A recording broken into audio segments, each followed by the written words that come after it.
அதை பற்றி நான் சொல்ல வேண்டிய அவசியம் இல்ல. காசியில இறந்தாதான் முக்தி, திருவாரூர்ல பிறந்தாதான் முக்தி. ஆனா திருவண்ணாமலைக்கு நீங்க வரணும்னு அவசியமே கிடையாது. உலகத்துல எந்த மூலையில இருந்தாலும், எந்த நாட்டுல இருந்தாலும் அண்ணாமலையானுக்கு அரோகரான்னு சொன்னா நாடி வந்து அவர் ஆட்கொள்ளக்கூடிய ஒரே தெய்வம் அண்ணாமலையார். ஆனா தமிழ்நாட்டுக்காரன் அண்ணாமலையார கைவிட்டு இன்னைக்கு எங்க பார்த்தாலும் ஆந்திராக்காரங்க தான் அதிகமா வர்றாங்க. ஏழுகுண்டலவாடா கோவிந்தா கோவிந்தான்னு போய் இப்ப அண்ணாமலைக்கு அரோகரா, அண்ணாமலைக்கு அரோகரான்னு நம்மளே உள்ள போக முடியும். இந்த ஊருக்காரங்க நம்ம தெரிஞ்ச அன்பர்கள் சொல்றாங்க, சாமி எங்க வீடு உள்ளதா இருக்கு, எங்களையே உள்ள விட மாட்டேங்கிறான் அப்படிங்கிறார். எங்க பார்த்தாலும் ஒரே பிளாக், எதையாவது ஒரு ஐடி கார்டை காமிக்கணும். நம்ம அந்த இது, ஐயா எங்க வீடு உள்ள இருக்கியா, நான் வீட்டுக்கு போனியா, நீ சுத்தி போயா அப்படிங்கிறா, எங்கயா போறதுக்குறா. அந்த சொந்த வீட்டுக்காரனே திருவண்ணாமலைக்கு உள்ள வர முடியாத ஒரு நிலைமை இன்னைக்கு வந்துருச்சு. இன்னைக்கு ஆதினங்களா இருக்கட்டும், அதிகாரிகளா இருக்கட்டும், அண்ணாமலையார பார்க்கணும்னா ரொம்ப கஷ்டம்.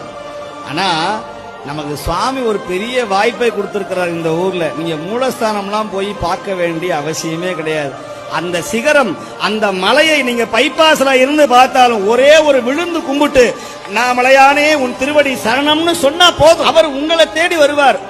அடுத்த ஸ்டாப்ல அவர் உங்களை வந்து நிப்பாட்டி, என்னப்பா உள்ள வர முடியலையா, பயப்படாத, நானே உள்ள இல்லடா, நானே மலைக்கு போய் ரொம்ப வருஷம் ஆச்சு, நானே மலை மேல உச்சிக்கு போய் ரொம்ப வருஷம் ஆச்சு, இன்னையாண்டா தேடிட்டு அங்க வர 5000 ரூபாய் கொடுத்து அப்படின்னு அவரு சொல்றாரு. ஆகையினால திருவண்ணாமலைக்கு நீங்க வந்து கஷ்டப்படணும்னு அவசியம் இல்ல. திருவண்ணாமலையை நினைத்தாலே முக்தி தரக்கூடிய புண்ணிய தலம் நம்முடைய திருவண்ணாமலை.